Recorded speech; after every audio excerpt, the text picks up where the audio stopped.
Hello and welcome, I'm your Code Monkey. In this lecture, we're going to learn about enum flags.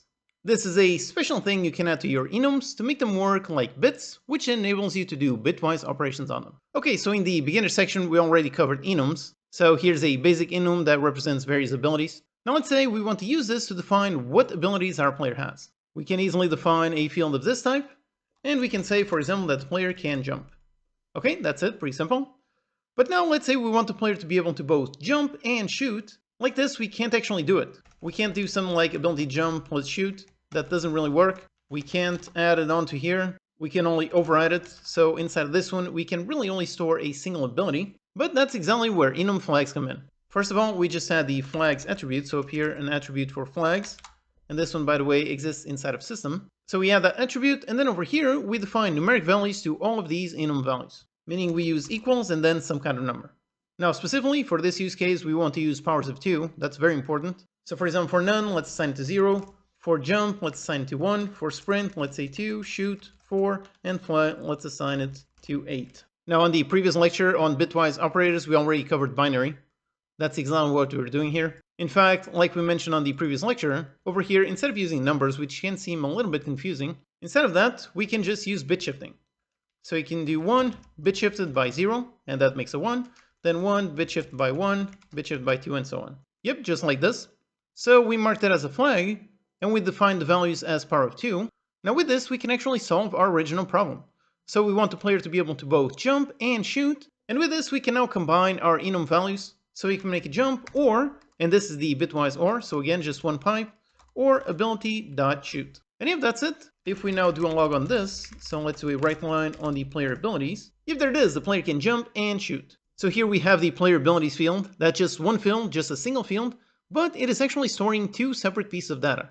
It stores that the player can jump and can shoot. So here we define it. Now let's say that we want to check if the player can jump. If so, we can just go inside the player abilities, and we can use the hasFlag function. So let's say if the player can jump, let's do a log on this, like this, let's test. And if there it is indeed true, the player can jump. Or alternatively, since over here really we are just working with bits, because this we can really just use some basic binary math. So if we want to check if the player can jump, if so, we can just take our jump ability, so just like this. And then we can do a bitwise AND operation, doing an AND with our player abilities. And basically the output of the bitwise AND, this one is going to be 1 when only both these are 1, which in this case means it's only going to be jump. So we can just compare if this one equals ability.jump. Let's put this one inside parentheses. So let's see if the player can jump, and if that is true, the player can indeed jump. So enum flags are really super useful for combining multiple options in a single enum field. It is just like the layer mask that we saw in the previous lecture. How Unity has this type, which lets you select multiple layers. So here in the editor, we see this field, and we can easily select as many layers or as few as we want. And here Unity also already supports the flags enums. So if we do this and we expose a field of our flag enum, then up here in the editor, we do indeed get a drop-down menu where we can select as many or as few things as we want. Now, another thing we can do with enums, not necessarily related to flags, is we can actually define the underlying type we want this enum to use. By default, this one is going to use an int, meaning it is actually going to use 32 bits. But if you want to limit memory as much as possible, if so, we can actually define what type we want this to use. And you do that by adding a little colon, and then define this one as a byte. So yep, now storing a field of this type is just going to occupy a single byte. Now, naturally, byte means 8 bits. So if you want to store it as a byte, you are going to be limited. So yep, like this, if we define more than 8 possible values, yep, here we do have an error. Basically, a byte can only store 8 bits, so we cannot add 9 possible values here. If you want more of those, then you can use a short or just default int. Then yet another interesting thing you can do here is you can also define some combinations. So you can define one for shoot and fly, and you can do equals shoot or fly. And yep, again, this one is going to do a bitwise OR operation, and it's going to combine both the shoot and the fly tag, and both them inside of this one. Okay, great. By the way, I should also mention that technically the flags attribute, this one is not really required for this. You just need to assign the binary values and all of this works. But if we don't assign the flags, if we don't do that, let's see what this one is going to log. And if there you go, that one just logs the number 5. Whereas if we have the flags attribute, yep, that one logs the proper readable thing, jump and shoot. So you don't necessarily need it, but adding it makes it very easy to read. Alright, so that's enum flags. It's a great way to store multiple enum values in a single enum field. This is really excellent whenever you want to store combinations of values instead of storing just a single one.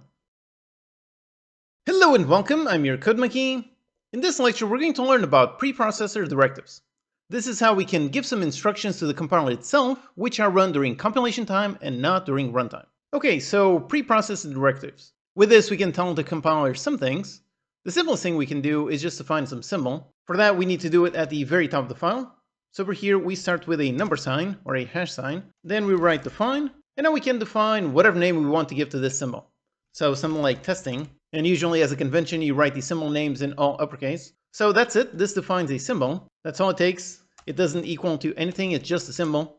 Symbols either exist or don't exist, so they're not variables that hold any data. They are just defined or undefined. So here we define the testing symbol, and then anywhere else in our code base, we can do an if. So for example, let's go over here. Let's do again the number sign, then write if, and then whatever symbol we want, like let's say testing. And then to terminate our if, we do an if. And yep, just like this. So now, for example, we can put some line of code inside of this one. Yep, just like this. And now what this is doing is basically telling the compiler to either include or not include this line, depending on if the testing symbol, if that one is defined. Like this, if we run our code, if there it is, it did say testing. But now if we remove this define up here, right away Visual Studio even helps us by graying this out. It means this code is not going to be included in the compilation. So right now if we run this, and if there it is, now we do not see that message. Essentially, this code right here, this does not exist at all in the final program. This if over here is adding some instructions to the compilation itself, and since the symbol is not defined, this code will not be included in the final program. It literally does not exist. One very common use case for this is for debugging.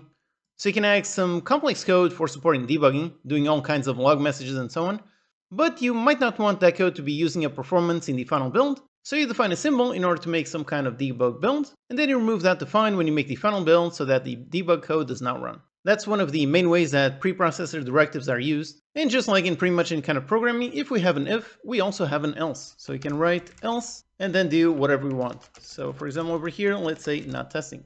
And if right away in the colors we can see, so this one is not going to run because testing is not defined, whereas this one is going to run. And if we go up here and if we define our testing symbol, and yep, now this one does run and this one does not run. So you can make an if and an else, just make sure it always ends with an end if. Or alternatively, we also have elif. This is basically else if. So elif if something, let's define a testing2, and then let's do an else. So here let's put testing2. And yep, so if we define testing, then it runs this one, okay. If we don't define testing, then it goes into this else if and checks, does this one exist? It does not exist, so it runs this one. Whereas if we define our testing2, if so, then yep, it runs this one. So all of this, some simple if-else logic, just like you're used to. And right now you might be thinking, okay, so what exactly is the difference between this and just writing a normal if? So just a bool testing, let's set it to true, if testing, if so, then do something, if not, don't do it. So the difference between this and this, the difference is that the normal if, this one will be included in the final program. This if will only be evaluated at runtime, so only when the code is actually running. Whereas this one, for preprocessor ifs, these are evaluated during compilation times. And whatever does not match the if, like this one is simply not included in the final build at all.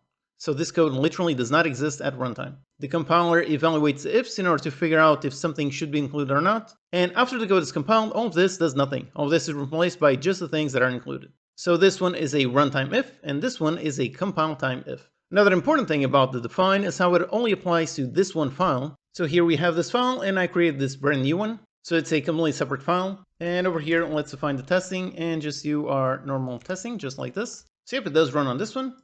But now on this one, if we try doing the same thing, nope, here this code will not run, will not be included. That is because this testing symbol is not defined anywhere in this file. It is only defined on this one. So the defines are on a per file basis. But we also have options for project-wide defines. There are two main ones that are automatically defined by default. One of them is called debug, and the other one is called release. These are the two automatic configurations. So up top here we have a drop-down menu. This one is for the configurations. And by default, it always starts with a debug and a release one. And doing so, these automatically create defines and applies it to the entire project. So here with this set to debug, if we have the if debug, this one is going to run. And same thing on this other file. If we define this as debug, yep, this one also runs. So this debug define applies to the entire project. Like I said, one common use case for this is for debugging.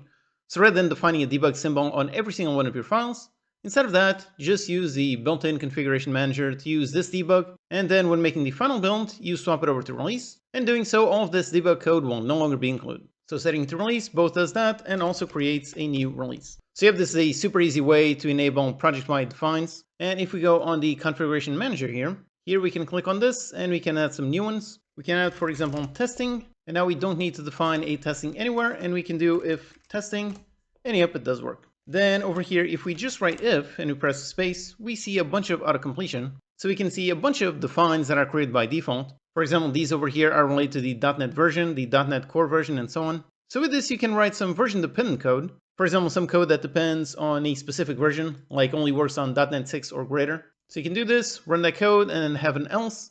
And if the project is not set up with .NET 6 or greater, you can then fire an error, log a message, or do something like that. Now, another place where we can create project by defines is in the project properties. So over here on the right side, let's open up the Solution Explorer. Let's right click on the project. Important is over here on the project, not on the solution. So right click over here, go inside properties. And then over here, let's scroll down under build. Yep, just like this. And up here, we have a bunch of custom symbols that we can add. These are related to the configuration builds that we saw. So we've got debug, release, and our testing one. And again, these are project-wide, so these will work on all the files. So over here, like C# course, just add it. And yep, there you go, it's enabled. And over here on any of these, I can search for C# course, and yep, it does work. And again, project-wide, so it works on both that one, as well as on this one. Okay, great. Now, other defines are the ones inside of Unity. So here's the script inside that Unity project. And over here, we can write if.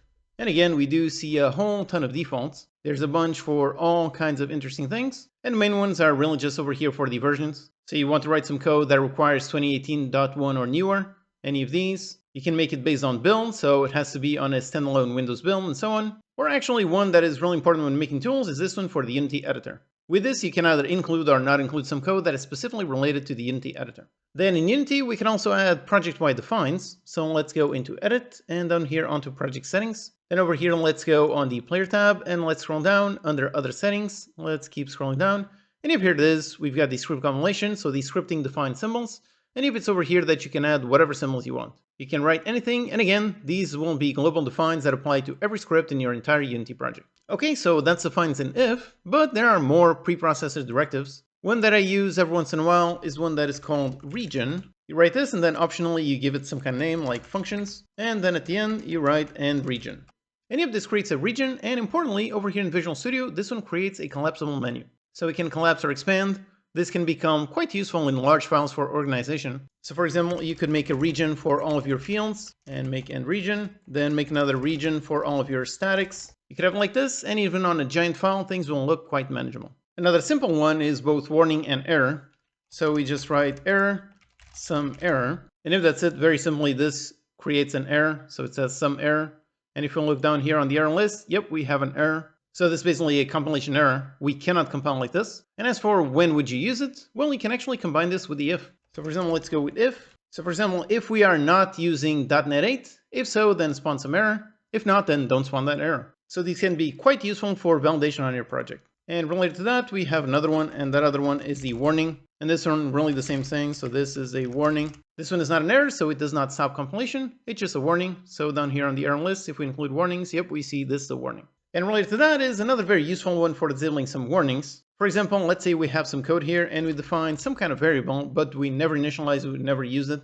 And let's say this was actually intentional. Right now, if you do this, we see the little squiggle line. So this is a warning. It is saying the variable is declared, but never used. And down here on the error list, yep, we do see that same thing. If we wanted to disable this warning, if so, then we can just write pragma warning and then disable, and then the actual number for the warning. So over here, let's mouse over and see. Okay, so this is warning 0168. So up here, disable 0168. And if there you go, it does disable that warning. So that one no longer shows up as a warning anywhere. So if you have some warnings that you know are not a problem, you can use this to suppress them. Or alternatively, you can just do just this, pragma warning disable, and this is going to disable every single warning. Also, this does not have to be written just on top of the file. You can write this anywhere. So for example, right before this line, we can write this one. And then let's say we want to ignore literally just this warning and nothing else. And then afterwards, we can write pragma warning restore. And now if we write a similar error, if there it is, now this one does show up the warning. So it only suppresses the warnings directly within both of these lines. All right, so that's preprocessor directives in C#.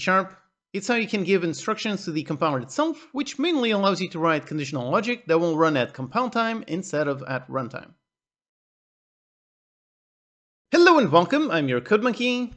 In this lecture, we're going to learn about ref, out, and in keywords. This is how you can output more data from a function than just a return type, or how you can pass in something explicitly as a reference instead of a copy. Okay, so here's some simple code, and we have a basic function. It's called getUnitState and returns a state. That's it, pretty basic. But now let's say we want to return more data from this function. Let's say I want to return also the unit health and the unit name. So over here, I can't really just add a comma and then add the health and then add some kind of name. This does not work. This is not valid code. Also up here in the return type, I can't just add an int then a string. This does not work, not valid code. Functions can really only have a single return type. Now, by the way, just a quick mention for those of you who already know tuples. Technically, over here, you can make this return a tuple. I cover tuples in another lecture in this advanced section, but for now, let's ignore tuples. So for now here, all we can do is return just a single type, so we cannot return multiple pieces of data. Now, one way to solve this problem is to make some kind of class to hold whatever data we want. So up here, we can define a class, let's say unit data. Then inside we have a state, then inside we have a health amount, and we also have some kind of string name. So we can do this, and then over here we can return this type, and on return we construct a brand new one of that, set the state equals some kind of state, set the health amount, and set the name.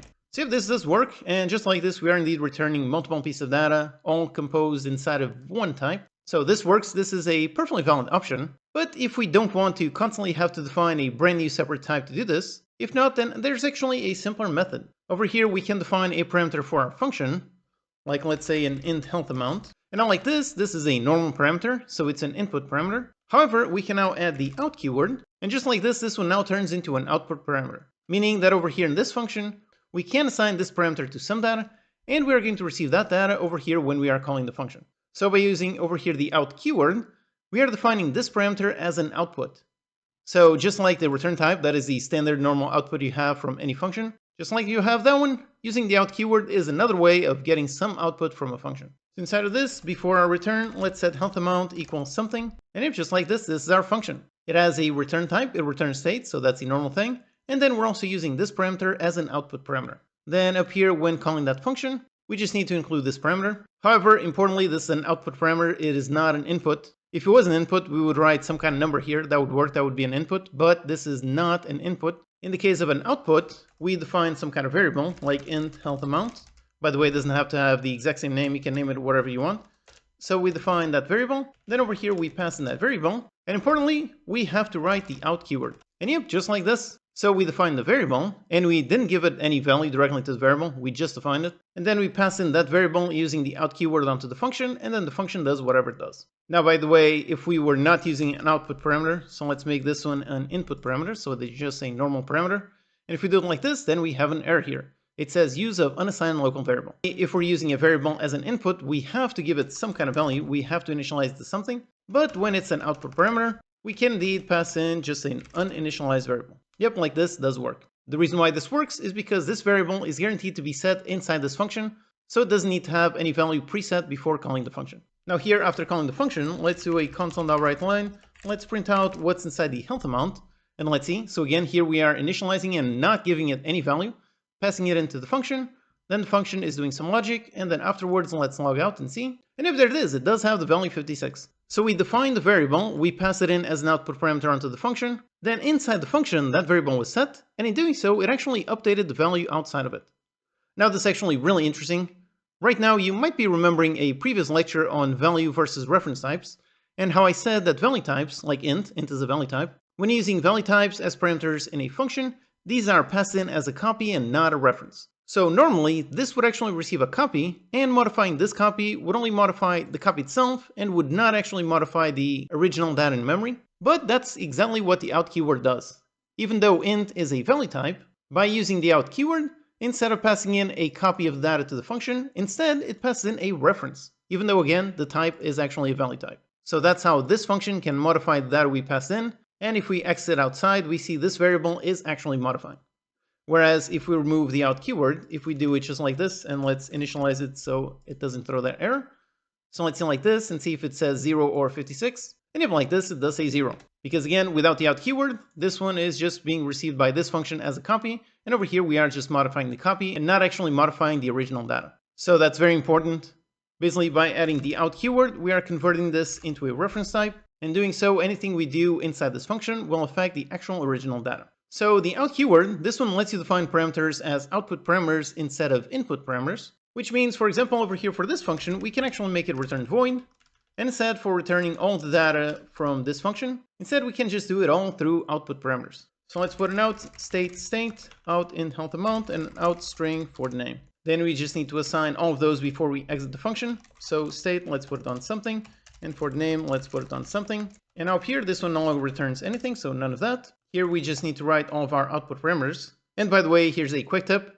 You can do this. You can define a variable and then pass in the variable. That works. But we can actually shorten this. So over here, when we define our output parameter, we can define the variable right here. So just like this, out state, so out int health amount. And again, the names don't have to be perfectly exact. And out string name. And now we can print out the state, print out the health amount, print out the name. And let's see. And if there it is, we have our 3 pieces of data and all of them being returned by just this one function. All right, awesome. Now related to this, the other keyword we have is the ref keyword. So instead of out, we write ref. And this one is quite similar. It also defines this variable as being a reference instead of a copy. Then up here when calling, we also define ref. However, one very important difference is when we use ref, we need to initialize our data. So over here, this does not work. We need to define our state, initialize it with some kind of value, and then we can pass in a ref on that state. And yep, now it does work. So we call it, and over here, this function receives this one as a reference, and inside we can set it to whatever we want.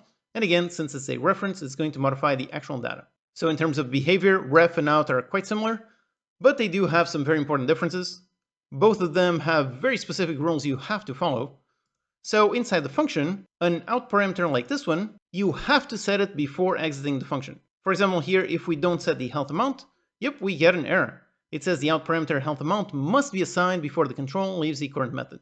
So if you have something with an out parameter, you have to assign it. And if you have multiple branches, so let's say bool 30 something, so if something else something, if we have this and we have a return, and let's put the name before those. Yep, like this one does not have an error because we are indeed assigning health amount before this return, so before this branch ends.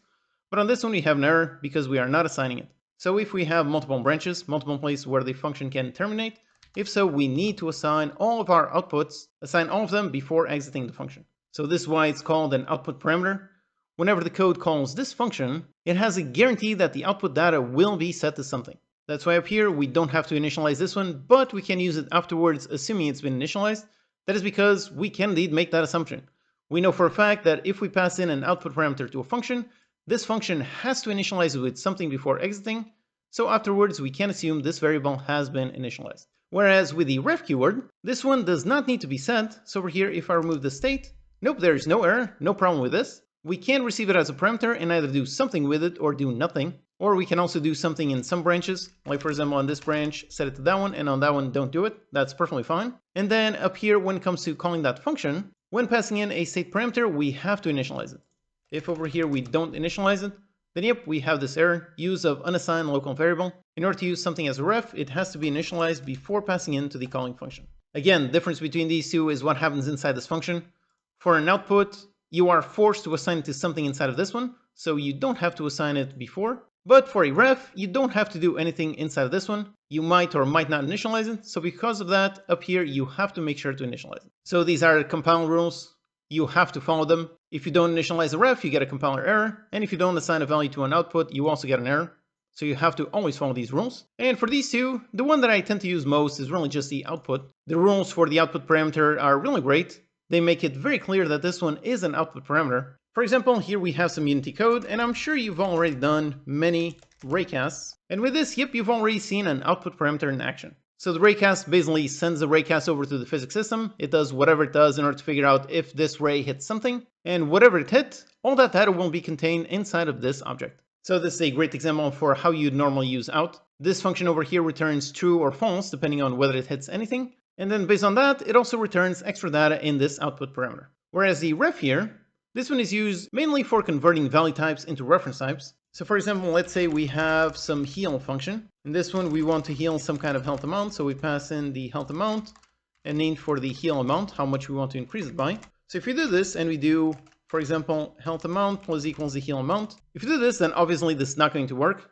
Because again, this one is a normal parameter and it's an int, meaning this one is going to be received as a copy. So up here, we are only healing the copy and not actually healing whatever we want to heal. Whereas over here, if we set this one as ref, then even though this one is a value type, it will be passed in as a reference, and we can modify the data here, and it's going to modify the original data. Also, one interesting thing somewhat related to this is the discard keyword. For example, let's say on this getUnitState function, Let's see on this one, the only thing we care about is just a name. We don't really care about the health amount or the state. If so, then instead of defining variables for it, we can just use an underscore. And yep, this right here, this is the discard keyword. This makes it so that this code is valid, so we did not define any health amount variable. This is valid code and simply means that when this code runs, it is simply not going to assign the health amount to anything, because over here it is never going to be used. So this is the kind of thing that can help improve readability. When running this code, we make it very clear that we care about the state, we care about the name, but don't really care about the health amount. And yet another related keyword is the in keyword. So over here, instead of something being out, we define it as in. And this one, like the name implies, makes this an input field.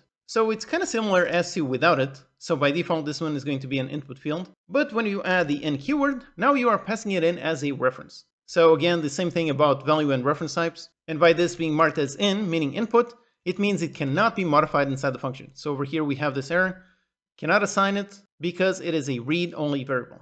Now, one scenario where you would use this would be in some performance-intensive applications where you're working with structs. For example, let's say we have a struct, and this is like a huge struct. It is something that takes up a ton of data, a ton of memory. If you have this, and then you pass it into some function, if you pass it in like this, then this function is going to receive a copy of this struct, which again, if this one has a lot of data and you call this a lot of times, you're going to end up with a ton of uses, a ton of wasted memory, because when you pass it in as normal, it is going to create a copy of that data. So to help solve that problem, to not use as much memory, here you can use the in keyword, and in doing so, no copy is created, because this one is going to be treated as a reference. So this function will receive a reference to the original struct data.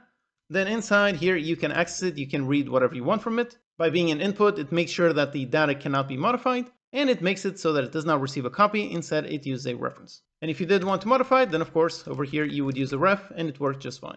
Alright, so that's the ref, out, and in keywords. These are very interesting, very useful keywords. It's a super easy way to either output more data from a function, or to pass in something as a reference instead of a copy. Hello and welcome, I'm your CodeMonkey. In this lecture, we're going to learn about data type boxing. This is an interesting feature of C# due to the fact that everything is based on the object type. Okay, so let's look at data boxing. Which, by the way, the name sounds like it has to do with boxing, as in punching people. But no, it's actually related to putting things inside a box. That's boxing. This is how you can put some data inside a box and then get it out. Data boxing is really just a term for converting something, usually a value type, onto an object type and converting it back. So for example, let's say we have an int and we have some kind of whole number, and then we can assign it to something of the object type. So create an object and assign it to int. And yep, this right here, this is data boxing. With this, we have now placed the I variable. We place this data inside a box, and the box is named O, and it is of type object. Like I mentioned, this is possible because object, this class right here, this one is the base type for every type in C#. Everything extends from this one. And specifically, data boxing usually refers to taking a value type, kind of like an int, or perhaps a struct, anything like that, and converting it into a reference type. This int is a value type, but it is being put inside a box. That box is an object type, and object is a reference type. So in memory, I just stores the value directly. It's an int, which is a value type, so it stores it directly on the stack. But then O, which is an object, this one is a reference type. So when we assign I to O, we are boxing it, so O then contains a reference, and a reference to the actual place where that is stored. Although also importantly, modifying I will not modify the value inside of O, and modifying O will not modify the value inside of I. That is because when it converts into a reference type, it converts a copy of the original data onto a reference type, not the original data. And in terms of performance, it's actually pretty important. Value types exist on the stack. The stack is super fast, super performant memory.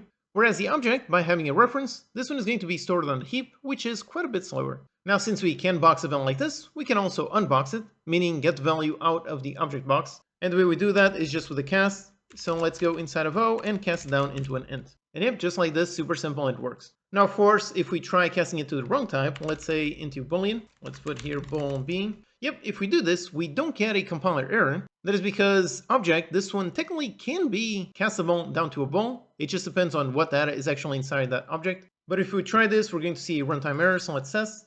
And if there it is, a simple invalid cast exception.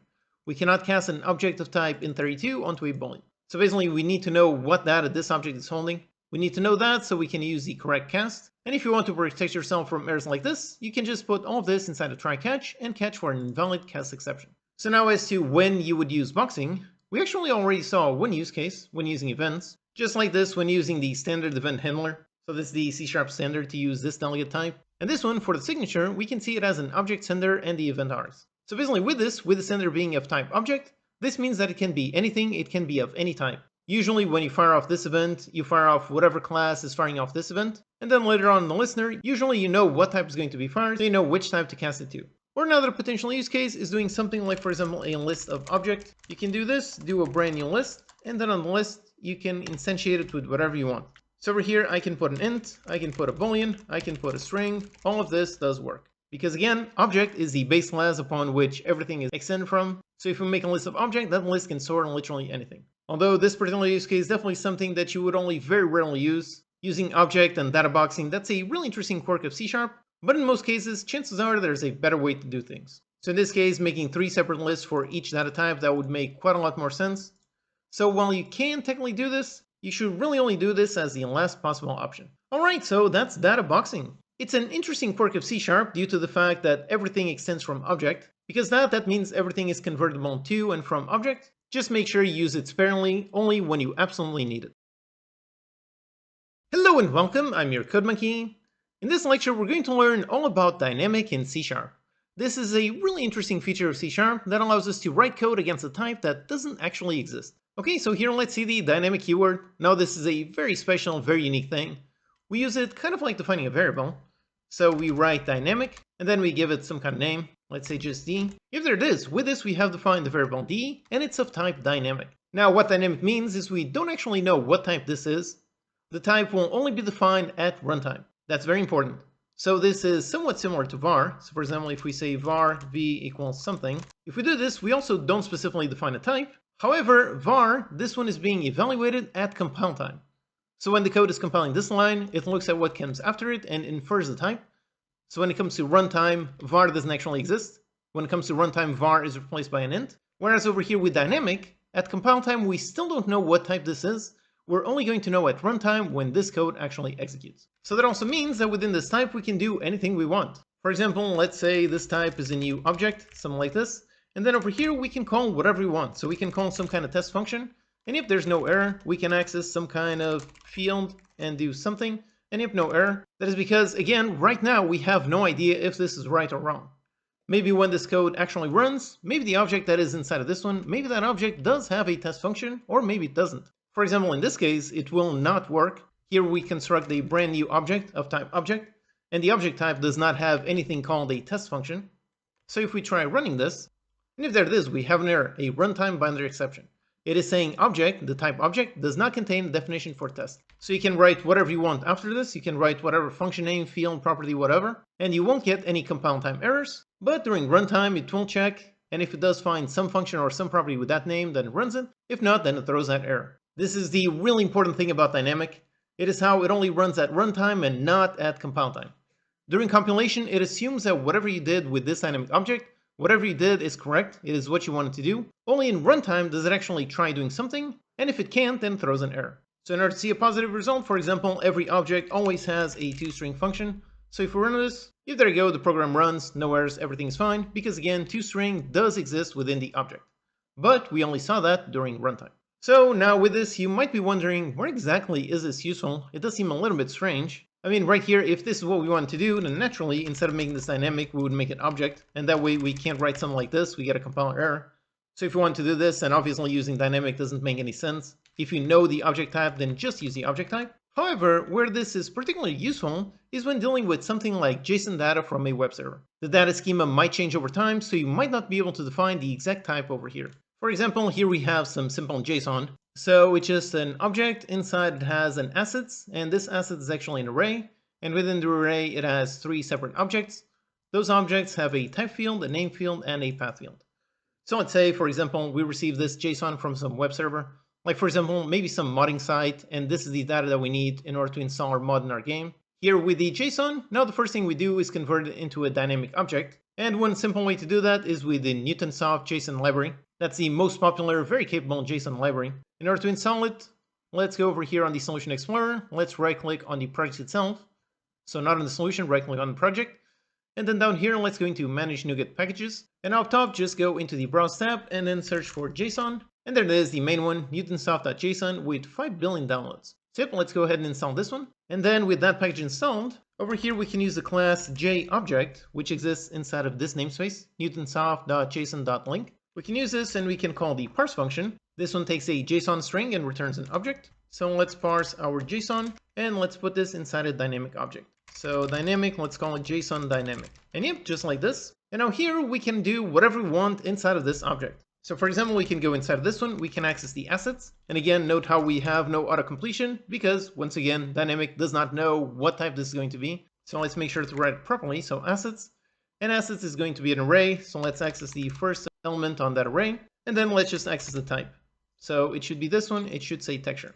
So in this, let's put this inside a console.writeLine. Let's print out this and see exactly what it says. And if there it is, it does say texture. All right, awesome. So you see how here we define some structured data, but we have no class, no struct, we have no actual type defined that matches up this structure. But thanks to dynamic, we were able to load it onto a dynamic object, and then we were able to go inside it, write all the names for all the properties and get whatever data we want.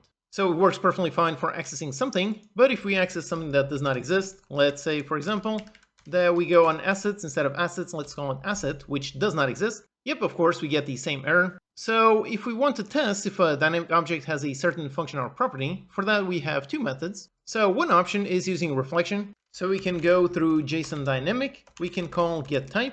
This is going to return our type for this, and then we can call getProperties. And yep, we get an array of property info. So the same as with any other type of reflection. You can watch a lecture on reflection for more on this method. Or another alternative is to simply try to access it. So for example here, let's try reading this. So string for the type name. We read this and we read inside of asset, which does not exist. And if this one naturally throws an exception.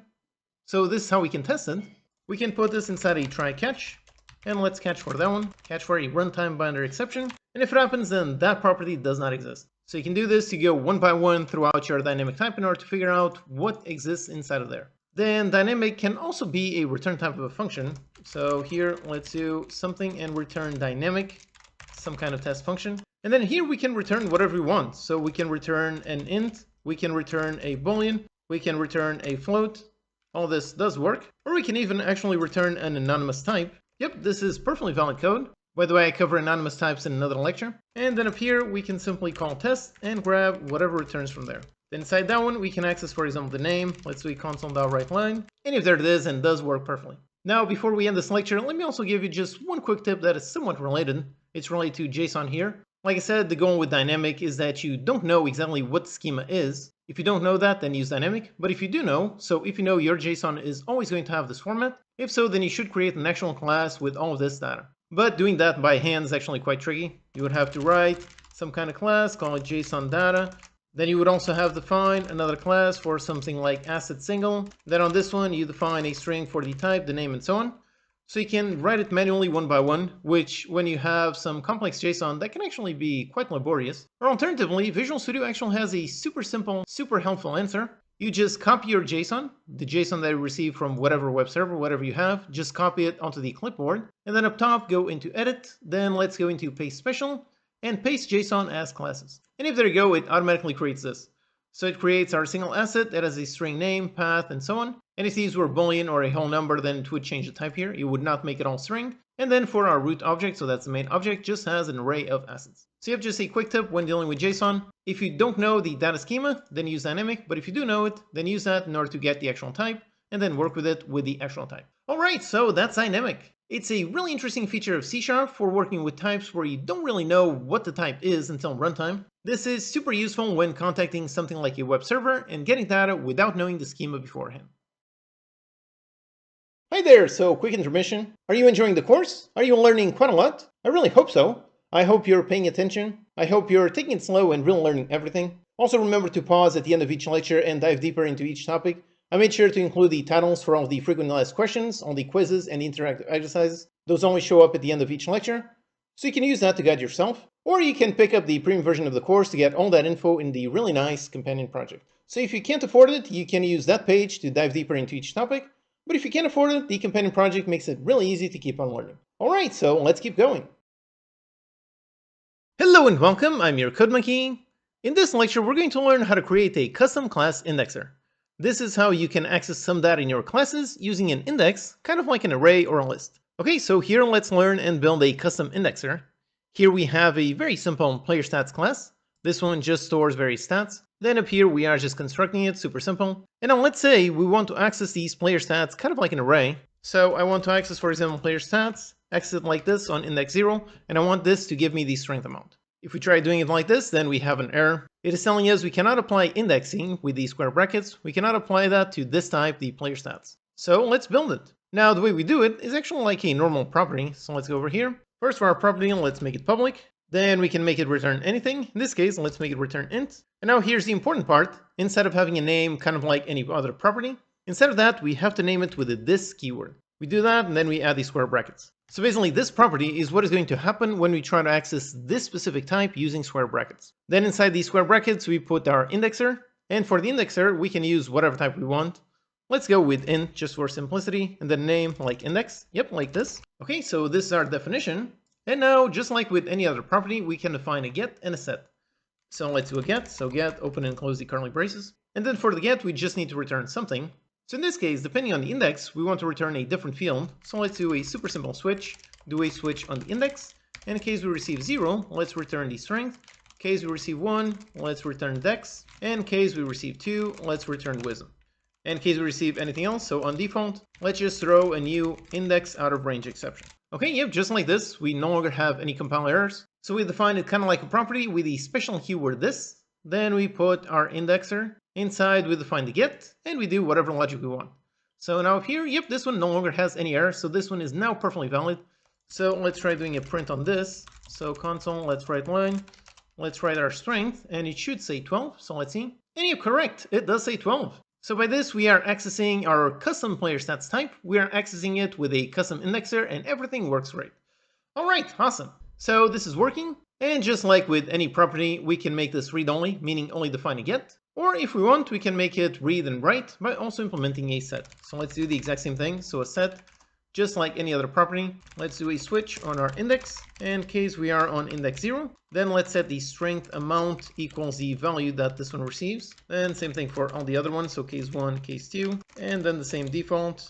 And if default, let's throw an exception. Okay, yep, just like this. So now up here, let's read the player strength. And then let's write to it. Let's write something. So let's set it to like 99, and then let's read it again, and let's see. And if there it is, the first one says 12, yep, makes sense. Then we override it, and then that one prints out 99. So yep, everything works, super simple. So here we have our custom indexer.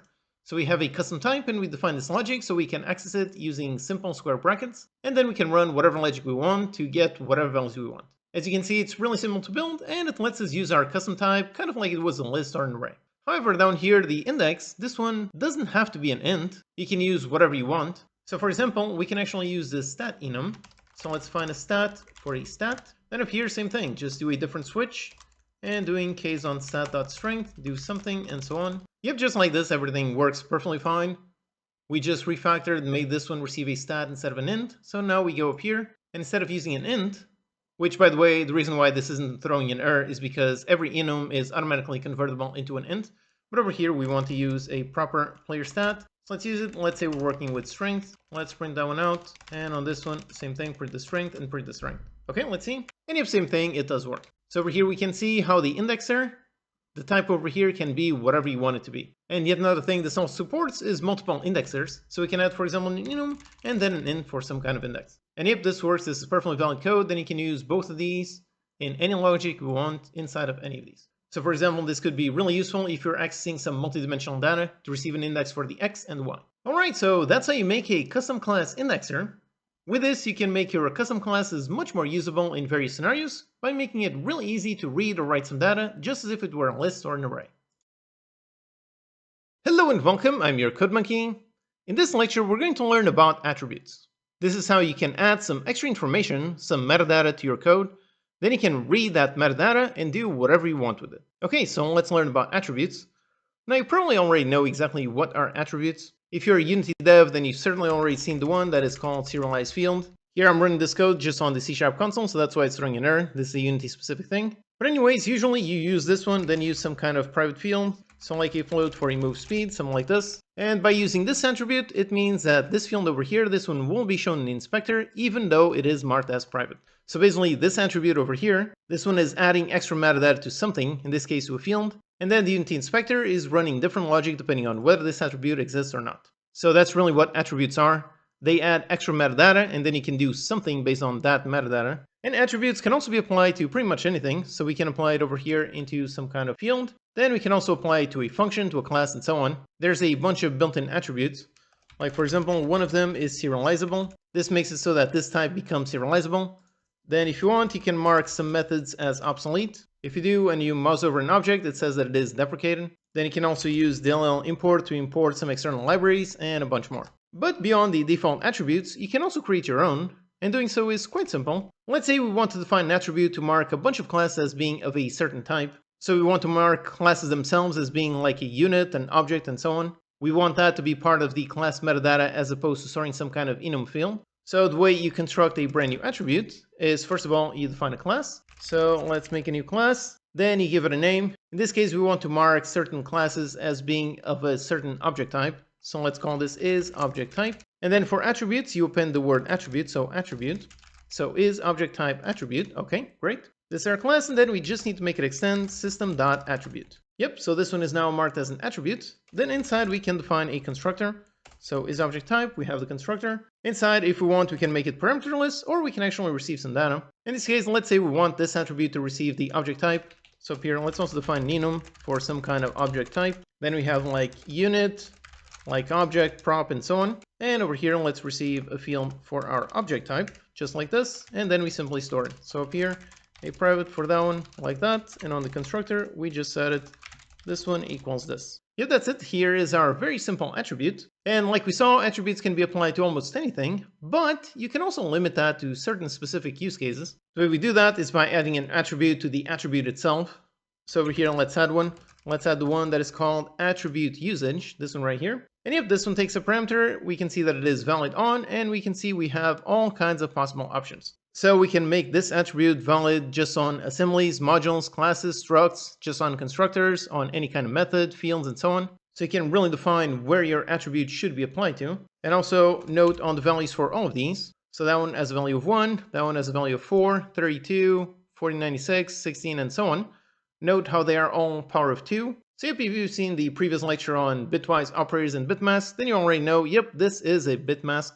Each of these occupies a different bit. So because of that means we can also do all kinds of combinations. So for example, for this one, let's say we want to apply to classes or structs.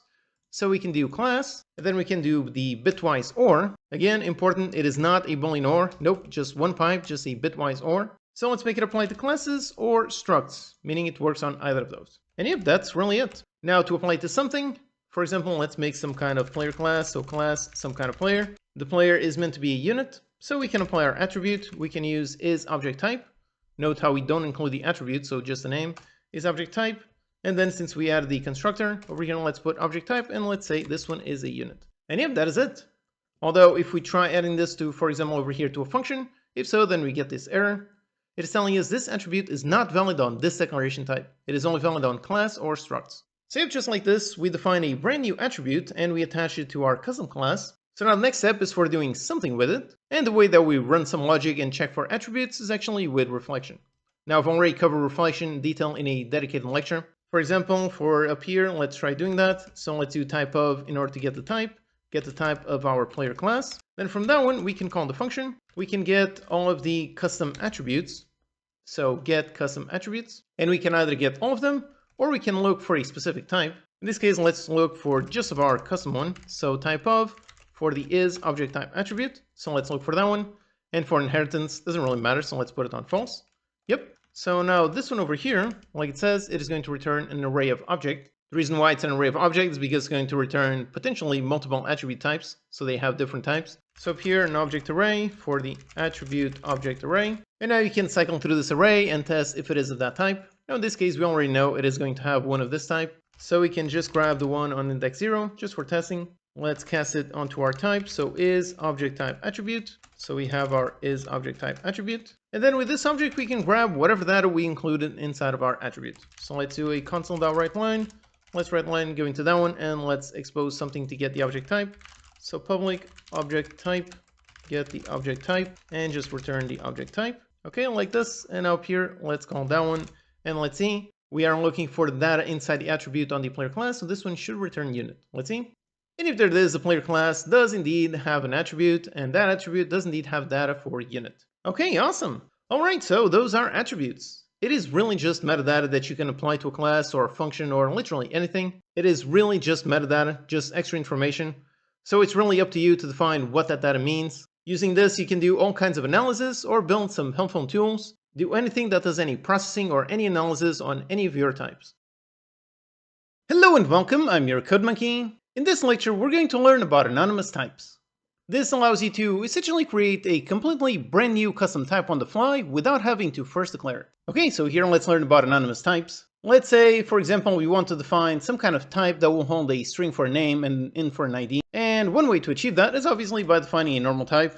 So we can do a public class, call it player, then inside define a string for some kind of player name, and then int for some kind of ID. Then up here we can construct something of new player, and then assign whatever data we want. And if that's it, this works. We define the type and then we use it. This is what you should do if this type is something that is widely used, something that you use in a lot of places. But what if, for example, you just need this type, you just need to organize this data just in a single place? What if it's used in just one tiny use case?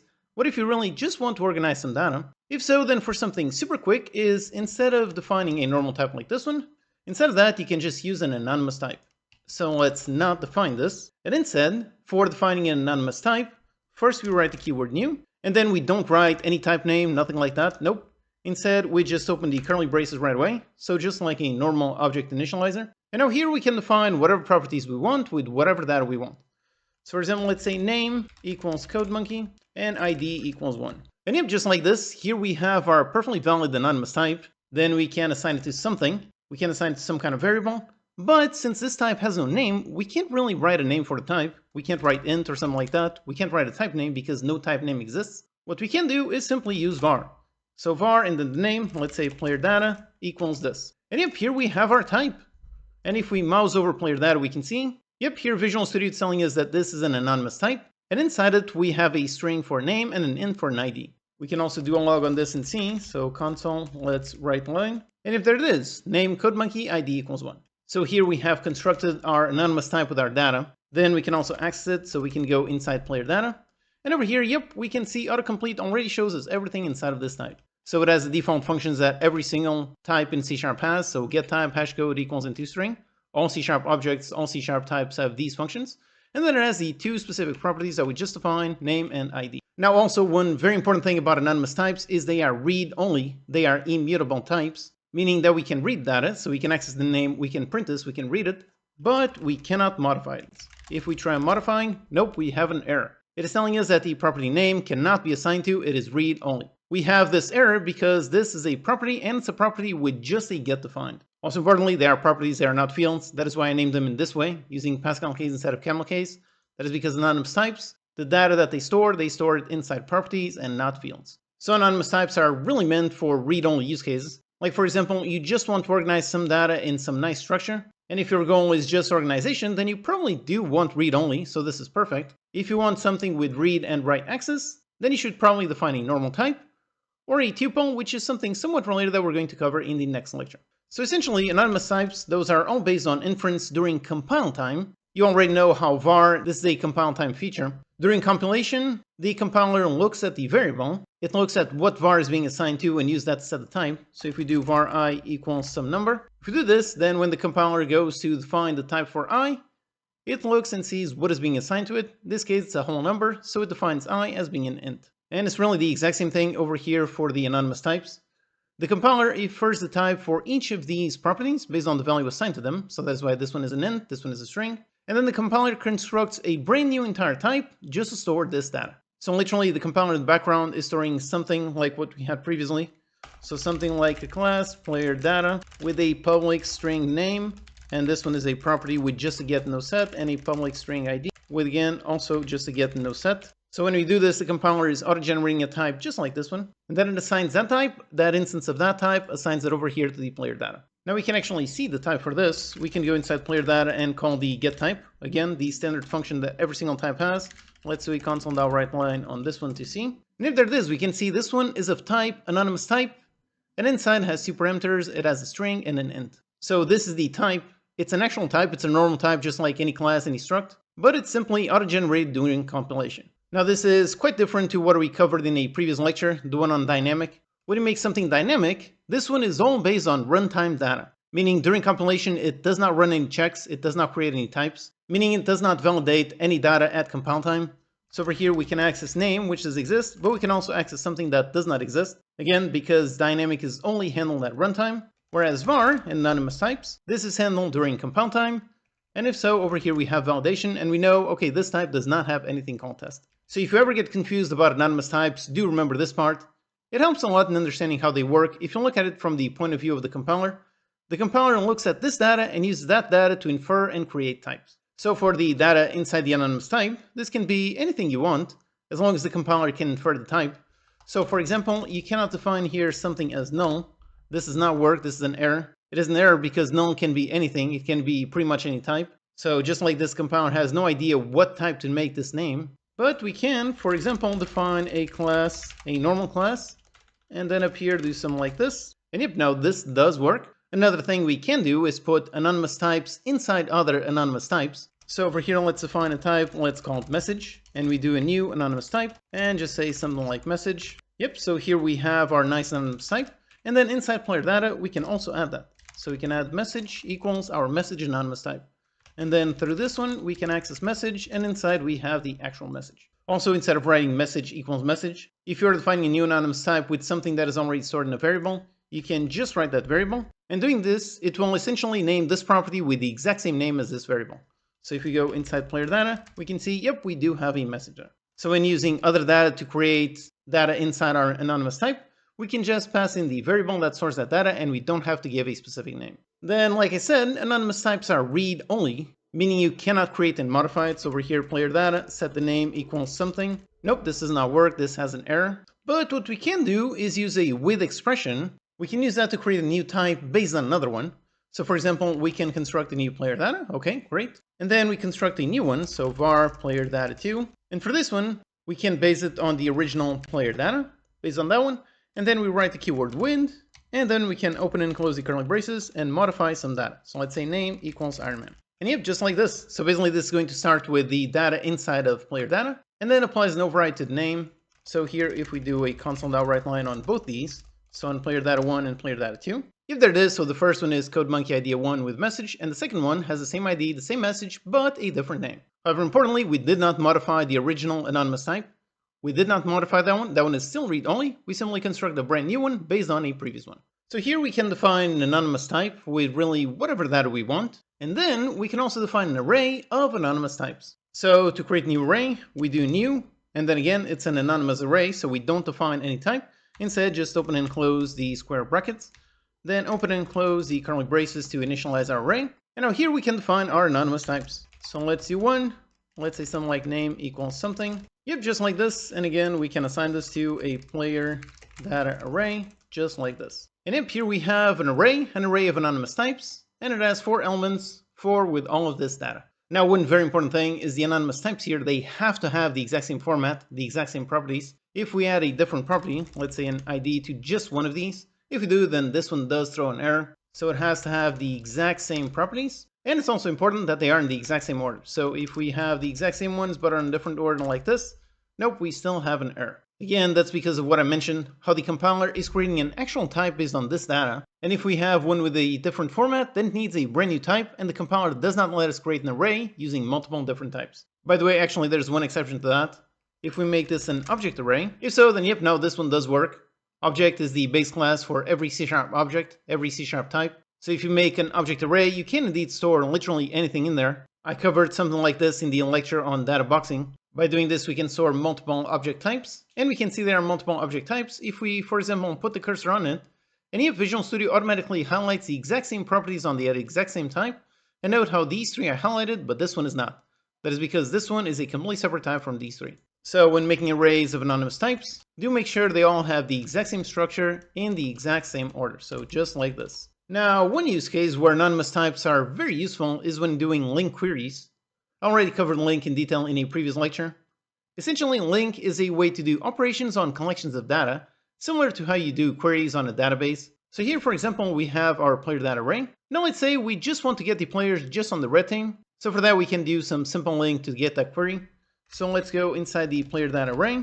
And this one, let's call where to write a condition. And for the condition, we're going to have a player data. And we want to select just ones on the red team. So let's go inside player data and select the team equals red. Okay, so we do a query for where the player data team is red.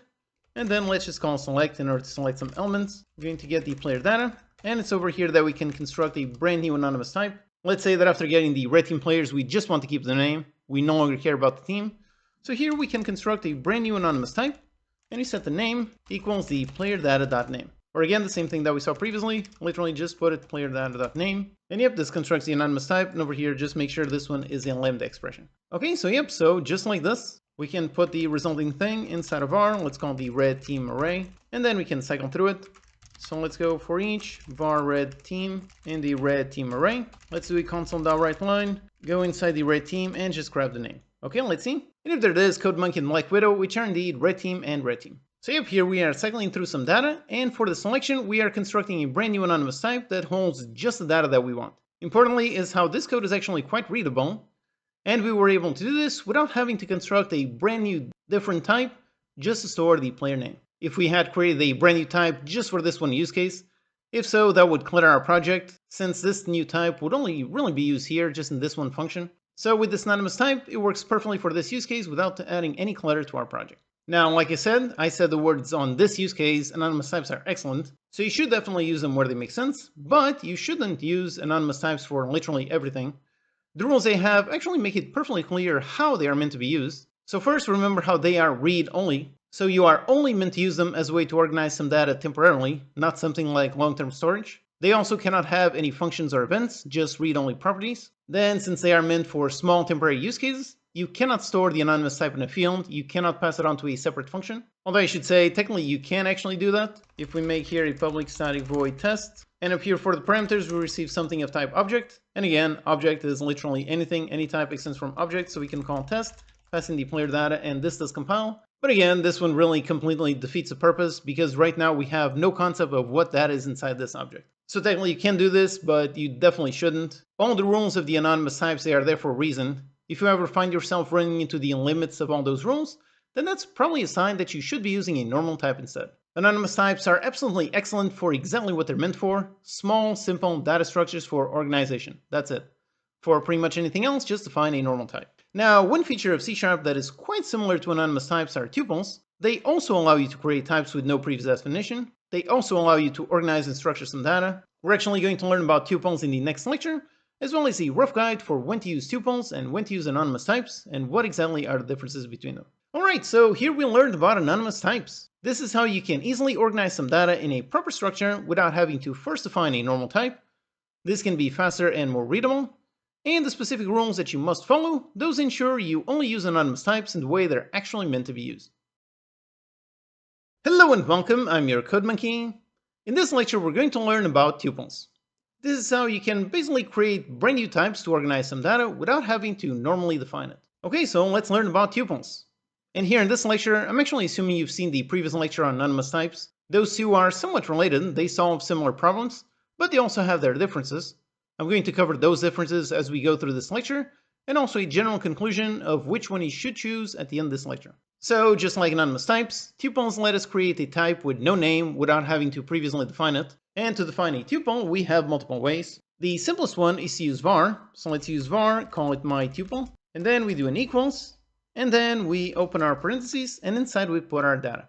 So let's say on this one, we want to store the string CodeMonkey, and then the int value 56. By the way, tuples need to have more than one piece of data.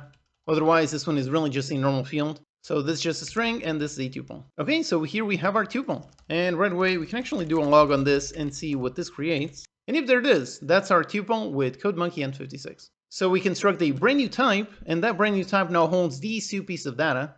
We can mouse over the type and see. And if here we do see our tuple definition. It stores a string and an int. So this one over here, we are defining the type. And then we can use it, so we can go inside my tuple and access all kinds of things. And yep, inside we do see these two, item 1 and item 2. So item 1, this one is a string, and item 2, this one is the int. And here we can already see a difference between tuples and anonymous types. On the anonymous types, in there we had read-only properties, so properties with just a get. Whereas this is a normal field. because that means this one is read and write. So we can read this, we can read it with something, and we can also modify it, and it does work. Although here we also see one thing. We see that it is called item 1 and item 2. Those aren't very descriptive names, but thankfully we can actually give them proper names. So here when constructing it, we can give it a name. So we can write, for example, let's say name, then a colon, and then some kind of value like that. And now inside my tuple, we still have item 1 and item 2. We can still use those two, and that is not a compile error. So if we use item 1, yep, that one still refers to the string. But since we have proper names, we can also use those. So we can use the name and we can use the value. Alternatively, the name can also be inferred if we pass it in using a named variable. So string player name, let's call it CodeMonkey, and then in for the value with some value. And then up here, we just use our player name and we use our value. And then we can actually access, go inside and access, yep, the player name, the value, it is right there. So yep, all this works great. Then yet another way of defining tuples is with the types over here in our parentheses. Instead of using just var, we can define string and then int. And yep, this is our tuple definition. And again, with no name, we can access it through item 1 and item 2. Or of course, over here when defining, we can also give it names. So the player name and the value. And then if we go inside, yep, we do see it. Then tuples can also have a very large number of fields. So we can define, let's say, a var, call it big tuple. And inside, just open and close the parentheses. And we can write as many fields as we want. So yep, there's a giant tuple, and if we go inside big tuple and try to access it, yep, here we see item 1, 2, 3, all the way up to 20. Now, one main use case for tuples, and actually another big difference between anonymous types and tuples, is how you can actually use these inside functions. For example, returning some data from a function. Usually you have just a single return type. So you've got some kind of function, and over here you define the return type, but that can only be one thing, just one piece of data. Although, like I've also covered on the ref and out keywords lecture, using those you can return more data from a function, so that's one option, but you can also do that with tuples. So here for the return type, instead of just one type, we can define a tuple, so just put it inside parentheses. So just like a string and then an int. We can also optionally assign the names to these parameters, so like this, call it get tuple. And now inside we can return, and we can return a brand new tuple. Yep, just like this, and up here, var tuple equals get tuple. And if we go inside tuple, we can access the name, and if we do a console.writeLine on this one, yep, there's a tuple that we receive, exactly the one that came from the function. So this is one common use case for tuples, returning some data grouped inside a tuple. Or yet another thing tuples can do that anonymous functions can't, is actually being passed onto a function as a parameter. So over here on the parameter, same thing. Let's define a bool, b, and a float, f. And if there it is, this one is perfectly valid code. Now, one really interesting thing about tuples is the concept of destruction. This is how you can take your tuple that you have. This one, again, is a type that groups multiple pieces of data together into one anonymous type. And then you can essentially deconstruct it into separate variables. So here we have our tuple, and then we can essentially write the same syntax for defining a tuple, but without a name. So the parentheses, let's define our parameters. So let's say player name, and then for the value. And then instead of giving it a name, instead of that, we just do equals right away, and then equals our tuple. In doing so, what this is doing, this is essentially defining these two local variables, and then taking pieces from inside of this tuple and assigning them to these local variables. So this one is now a perfectly normal local variable. So we can do a console.writeLine on this one, and we can see, yep, that one does say Iron Man. So basically, this line over here, this one is going inside the tuple, and inside the tuple it has a name and a value, and it grabs both those pieces and place them into separate local variables. So what we have here is very much the same thing as doing like string player name equals tuple.name and int value equals tuple.value. So basically up here in this one line, this one compact syntax, in this we are doing the exact same thing as here. Now if you want to simplify it even further, you can actually use var, so we can erase the types from here and set in the beginning write var. And if there you go, exact same thing. Var means the compiler will infer the types for both of these. And again, these are going to be in local variables. So whenever you have some kind of tuple, like some kind of function that returns a tuple, and you want to split it into multiple local variables and do it, then yep, that's where tuple construction comes in. It is really useful for breaking it apart to do whatever you want with each individual piece. Then these tuples that we've been using, these are actually called value tuples. So the actual class that we've been using is system.valueTuple. It is this one right here, actually the one with generics. All this syntax is doing, this is really just a shorthand for value tuple. We can actually verify that. So let's do a console.writeLine and let's print out the mytuple.getType. And if there it is, we can see, so this tuple is of type system.valueTuple and does have a string and does have an int. So as you can see, this is another difference from those anonymous types. Anonymous types create an actual anonymous type, whereas tuples, those are essentially new versions of that tuple generic. And C# actually has yet another type of tuple. This one is called the system.tuple, and there's some big differences between these two. First is how valley tuples, those are valley types, whereas this one, system.tuple, this one is a reference type. So that has all those normal implications regarding copies and references that we covered in a previous lecture. Another big difference is how system.tuple, this one is immutable, meaning it cannot change, similar to anonymous types, they are read-only. Whereas valley tuples, these are mutable, we can modify them. And for valley tuples, the data is stored in fields, whereas in system.tuple, that data is stored in properties, again, similar to anonymous types. So out of all these three seemingly related types, which one should you choose? And the official C# docs actually has a great page on it. So here are the key differences. So anonymous types, in terms of the access modifier, they start off as internal, whereas these start off as public. This has to do with if you are working with multiple assemblies. Then anonymous types, those are class. So again, reference types, same thing for tuples, but valley tuples, these are struct, valley types. Then with anonymous types, you can make a custom numbered name. So you can name it like player name, value, and so on. Same thing with valley tuples, but you cannot do that with tuples. The construction, that really useful thing, that one is only available over here on valley tuple. And for expression tree support, that's those lambda expressions that are mainly used in LINQ. For that, you can use these two, but not valley tuples. Alright, so that's tuples. Really great way to create a type with some fields without having to define a normal type. They have a bunch of differences related to anonymous types. They are mutable and they are valley types. So if you need to organize or structure some data, this can be a really useful tool. Hello and welcome, I'm your CodeMonkey. In this lecture, we're going to learn how to implement the iDisposable interface. This allows us to write some code with the using statement that will automatically dispose of any resources. Okay, so C# has an interesting built-in interface. It is called iDisposable. This one is implemented automatically by some classes, like for example the file class. So if we go inside the file class and we open some random file for reading, so open, then for the path, let's say myfile.txt, something like that. And for file mode, let's open just opening. So this returns a file stream. Yep, here we are opening our file. And what this is doing, it's using up some memory to open and load the file. Then we can do whatever we want from it. Like for example, let's go inside the file stream and let's read a bunch of bytes. So we read a bunch of bytes. And then after we do whatever we do with this file object, afterwards we need to remember to call dispose. So need to go into file stream and call dispose. We need to do this in order to clear up the memory used by this class. If you forget to call dispose, that's a problem. You're probably going to end up with a bunch of memory leaks. So in order to help you not forget that, C# has a nice way of doing things. So instead of doing this, do that, then read all the stuff and manually call dispose. Instead of that, we can write over here using, then open the parentheses. Inside we construct our object. And then within the curly braces, we do whatever we want with our file stream. And that's it, then we close. Basically, by using this using statement, by doing this, this will ensure that dispose is called on this object right as soon as this code block terminates. And the reason why using exists, again, is because FileStream, this one does implement the iDisposable interface.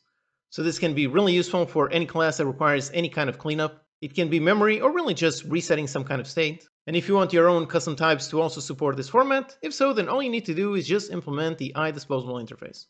So for example, let's say we have a class for some kind of save system. We have something like this, and if we try using it in a using block, so using save system equals a new save system. If we try doing this, then nope, obviously we have an error. It's telling us this type being used in a using statement must be convertible into iDisposable. So let's add that over here, let's implement iDisposable, okay? And this one requires us to implement something. It requires us to implement the dispose function. And here, quite simply, we write whatever cleanup code we need. Basically, this function will be called automatically when this using code block ends. We can actually verify it, so let's add a console write line. Let's write a log and say dispose, let's see. And if there it is, it did call dispose on our save object. So now here we can write whatever logic we want.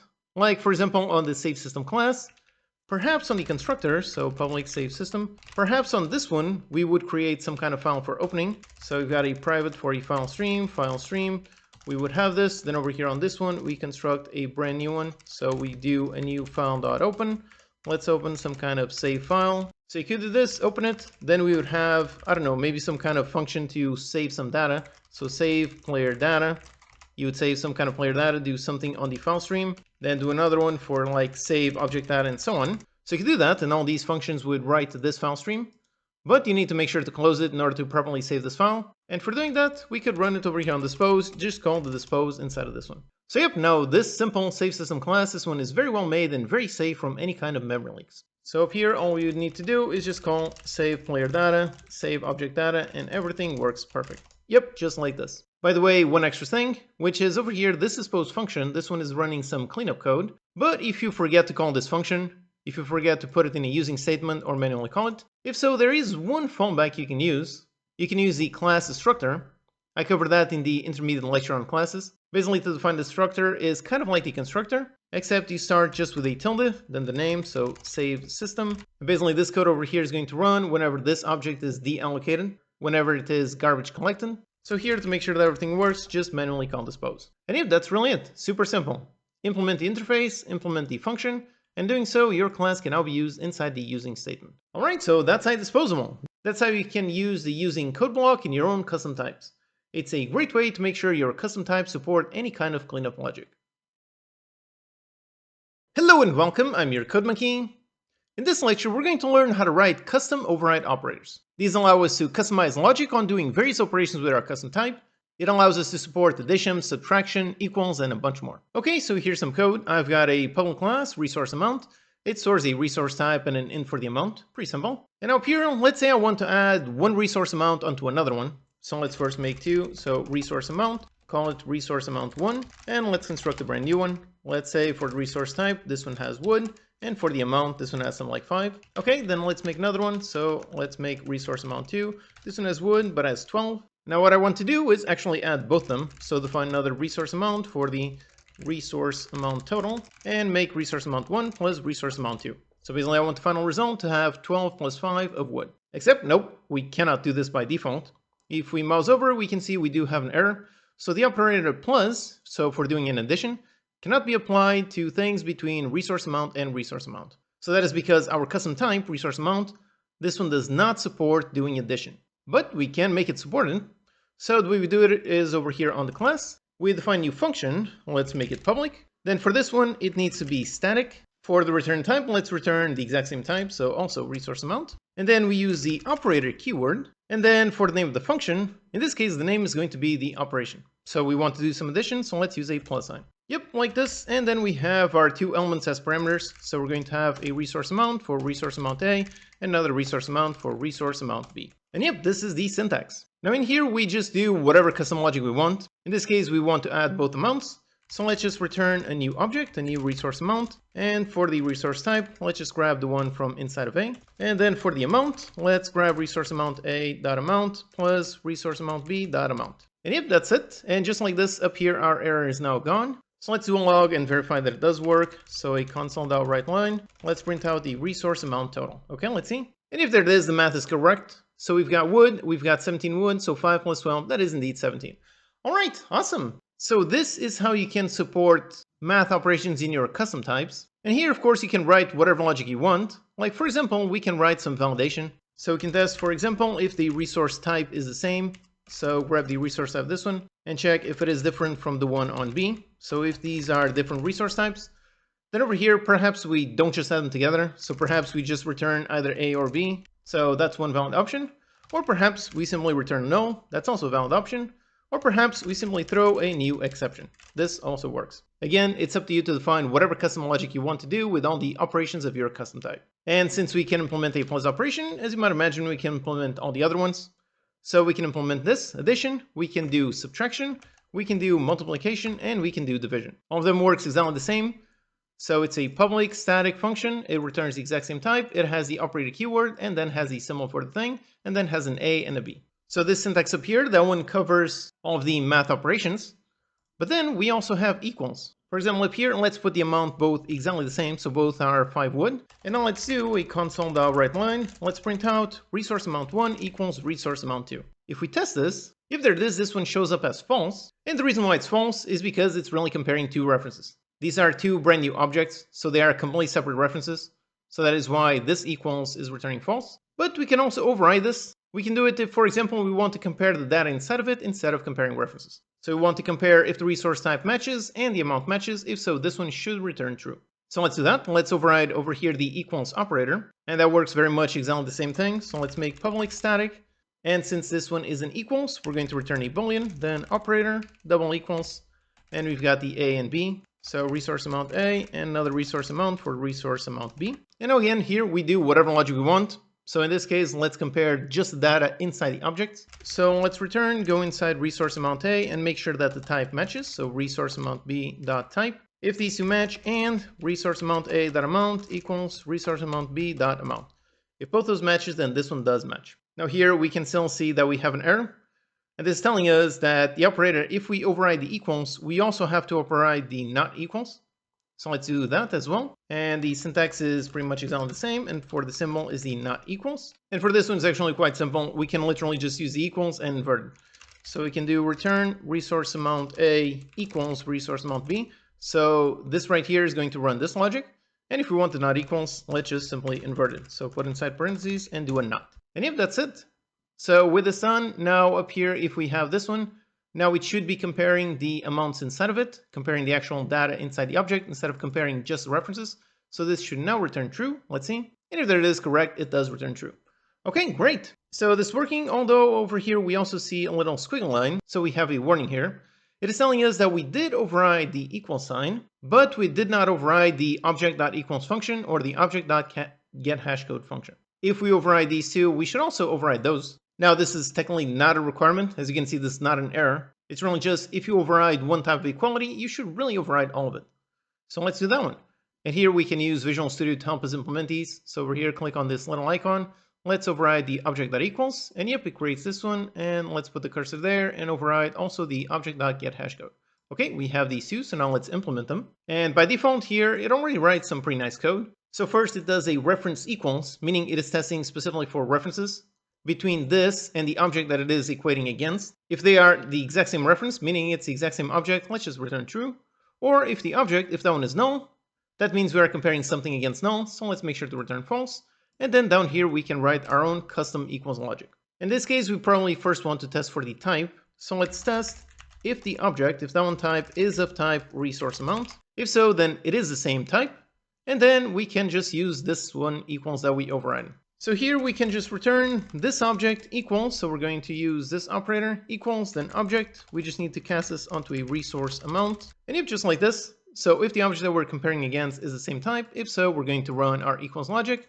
And if not, then it's a different type, so let's just return false. And yep, that's it, this is working perfectly. Now, by the way, this one does show a warning here. It is talking about the nullability of the parameter object. This is actually a setting inside of Visual Studio. Depending on how your project is set up, over here the equals will either be object or will be object nullable. So in this case, the project is set up to this, so that is why that showed up. But yep, all the code is exactly the same. So this should now be working, and up here we can test that one. So instead of using the double equal sign, let's call the equals function. So compare that one to that one, and it should be true. And if there it is indeed true. Great. And then down here for the get hash code. For this one, there are several ways of generating a hash code. And the simplest way is just with the hash code helper class. This one has a function. The function is called combine.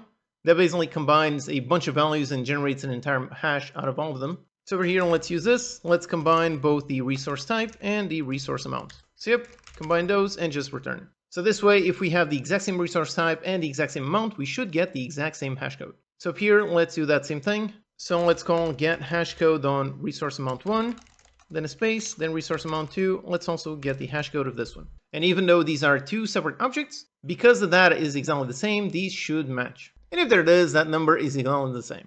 Okay, great. Now, finally, since over here we're on the topic of equality, there's actually one other interesting interface that we should probably implement. That one is called IEquatable. So this interface like here, like it says, it is used by generic collection like dictionary, list, and linked list. It is used when testing for equality on methods like contain, index of, and so on. So let's also implement this interface. Now for this one, it is actually quite simple. So over here in our type, let's implement IEquatable, and then it takes a generic, so equatable with resource amount, okay? And now this just requires us to implement one function over here, the equals. So let's implement this interface. So here it is, it's an equal, so similar to this one with big difference. This one is the generic object equals, receives a generic, receives an object, whereas this one down here receives a resource amount. So here we can really just do the exact same thing, just do a normal equals. Since again, the project is set up to use these with nullable, let's first compare it against nullable, compare the other with that one. If it is null, return false, okay, but if it is not null, then let's just return this equals the other. And yep, that's really it. So now for testing, let's go up here. Let's construct a brand new list. So a list of resource amount. So resource amount list, construct a brand new list. Let's initialize it with something. So let's initialize it with a new resource amount. And in this case, let's go resource type. Let's say gold. And then for the amount, let's say 12. Okay, that's it. So we stored this object inside of this list. And now we can go inside this list and call contains. And again, the contains function, that one is going to run that logic. So you can call contains and construct a brand new resource amount. So let's do another one that is exactly the same, meaning it has the exact same data, but we are constructing a brand new object. So this reference does not match whatever reference is stored in there, but since we override the IEquitable, it is actually going to contain and compare all the data inside of it. So if we do this, let's do a console.writeLine on this one and see. And if there it is, says true, so it does contain that amount, even though the object is completely different. All right, awesome. So here we'll learn how to implement custom override operators. We can define custom logic for how to do math operations or do equals on any of our custom types. So this helps make our custom types behave exactly as we want them to and enables a more straightforward usage by using normal operators as opposed to having to call custom functions.